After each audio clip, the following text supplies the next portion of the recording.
Welcome to Kenton Teaches. Enjoy the video. You begin with starchy potatoes because they crisp and stay fluffy inside.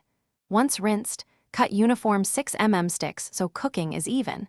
Then soak for 30–60 minutes to remove surface starch and prevent sticking.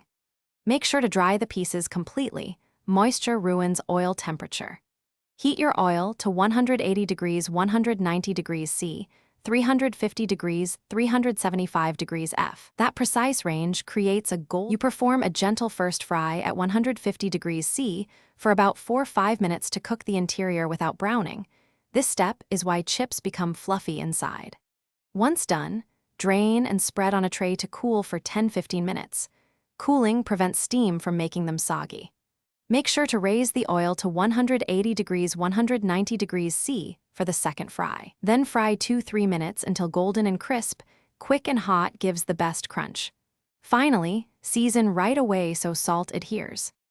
You finish by draining on a rack to keep air circulating and toss while hot with salt, or try malt vinegar or rosemary for flavor.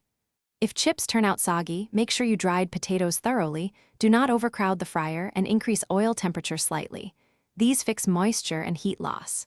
If they burn or darken too fast, lower the oil temp a little, shorten the second fry, and replace old oil. With those tweaks, you'll get consistent golden, crisp English chips.